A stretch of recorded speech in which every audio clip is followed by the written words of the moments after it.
Grayson, obviously it was an opportunity to bounce back from a loss. What do you feel like you guys did well enough to get the win tonight? We moved the ball really well. We got a lot of good looks, especially early in the game when we were shooting 20% at the start of the game. We were getting really good looks, and us continuing to stay with that led to us. I think we had 30-something assists, right? 30-something assist game, moving the ball.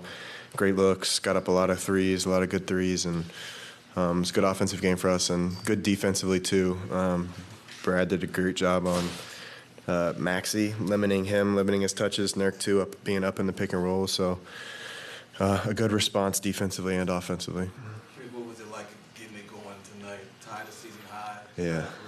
Three. Just maybe speak to that and how you were feeling tonight. Yeah, a lot of them were from Book and his pick and rolls tonight, like early kick aheads, head up in transition, the throw behind. So I told him thank you when we were sitting on the bench there after the game. But yeah, I mean, I got a lot of good looks playing off those guys, and it felt good seeing missed a few early, but the ball kept finding me and just continued to let it fly. What's it? I mean, considering that with the percentage you're shooting this year, are you even surprised when you're getting open looks? I hear what you're saying; it's off of other people, but at a certain point, you like, why the hand in my face because those were getting wide open. A little bit. Like there are certain teams that have a game plan that they try to get into a full rotation. That's tough to do when we have 4 really good shooters out there. So when the ball just gets swung around, it's going to end up in somebody's hands. And tonight it was mine. Other times, like I just try to space. Like sometimes I'm spacing out to like 30, 35 feet just to see how far the man will come out and see how much space he'll give the guy with the ball, whether it's Book, Kev, or Brad. And if he tries to shift at the last second, it's an even longer closeout. So there's a little game within the game being played there. I think this was your 7th game with 8+ made threes. That's the most in the season outside of Steph, Clay, Harden, and Dame. When you hear that you're part of that company, what's your reaction? That's some elite three-point shooters right there. It's big time, and yeah, I'm a much different shooter than those guys in the list. Those guys are primary ball handlers, primary creators, getting a lot of their shots in pick and roll, ISOs off the dribble. So for me, I can't give enough credit to, Kev always has his head up when he's getting doubled in the post. Brad on his drives always has his head up to find me.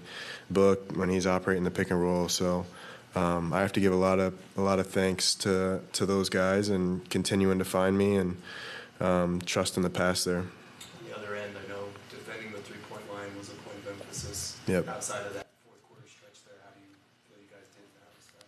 We did good. We overcompensated a little bit. We were flying at shooters and jumping at pump fakes out there, but we did a good job. It was a good response, like the sense of urgency and getting out and trying to run guys off the line that are good shooters or at least make it a heavily contested three. I thought we did a really good job. Grayson, a different question.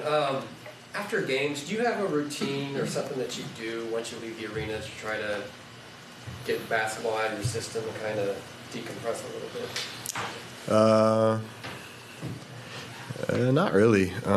It's pretty simple. Like at this point, my body's used to having to wind down very quickly after the game. So usually for me, it's back home, get some food, usually watch some show for about an hour with my wife and hit the bed. Whether you play well or struggle, does that affect the way you sleep at all? No, not usually. Thankfully, I've been playing well, so I haven't had to worry about that. Grayson, I'm guessing you were at 9 those last couple of attempts. Are you trying to get to 10 there? I knew I had 9 on the very last one. I think I had 2 chances at it. I missed the one before, but I wasn't thinking about it. And then I kind of realized, like, I have 9. And that last one was such a good look, great pass. It was right on line. I thought it was going in. You mentioned that, the spacing a few feet off the line to see how far they will come out there. That's something Eric used to do a lot in Houston. Yep. Mike didn't know. Is that something you talked to him about? No, but I actually watched a lot of Eric Gordon film when I was in Memphis, just because when I was in Memphis, we were talking about me getting up more volume of 3-pointers, especially with jaw handling in the pick and roll. So I watched EG, and he's like a master at being a high quad spacer. He's really good at spacing out to 30 feet and then stepping into the shot so it's not a 30-footer, and then being an attacker from the wing. He's really good at slot driving there. So I actually watched a lot of film on EG, but he does a great job of, like, it's sometimes it's an easier shot if you're just a few feet back because you have that extra split second to set your feet. And a guy like him, like, he has range out to 35, so 30 is not a big deal. And the same for me. Like, if I'm just a couple feet back off the line, but it gives me that extra second to get my feet a little bit more set, get into my jump shot a little bit more, it makes it a little bit of an easier shot and a further closeout for them. Grayson, with the turnovers, I was curious just what it's like on the floor. You guys know it's an issue, and when they pile up like they did in this game, just how do you guys try and stay level through what has to be frustrating? Well, we did a good job tonight. We defensively, which kind of, I guess, hid the fact that we turned the ball over a lot, because I think we went into halftime with double digits. And then in the fourth quarter, it started to hurt us when they were pressing and they started to get easy fast break buckets off of our turnovers. But it's something we just keep improving. Like, fourth quarter, it's just getting a little sloppy with, having a lead and they're pressing and we don't get into the right spots on a press break, whatever it is. First quarter, like, sometimes I feel like it's from overpassing a little bit and guys trying to be a little bit too unselfish when they get into the paint instead of taking the easy shot, trying to make an extra pass that isn't really needed.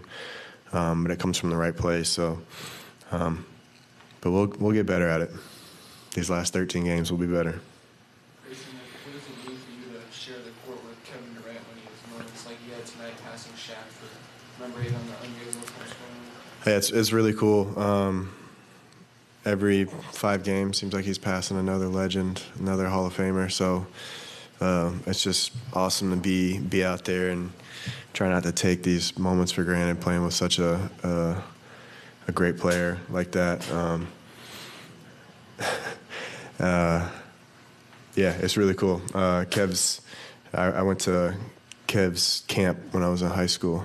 I actually saw this picture a few weeks ago from his Skills Academy, so it's kind of funny now. It's 2014, so 10 years later, being his teammate is pretty cool. What, last one? With 14 games left or so, are you guys scoreboard watching as this season winds down? You mean the standings? Yes. No. I mean, you inevitably do when you get down to like the last 5 games. We obviously know where we are in the standings. We know where we want to be, and that's out of the play-in and into the playoffs. So, but to do that, you just got to win games. And when you get down to the last few, you start looking at it. But ultimately, it's just about winning. Thanks, man.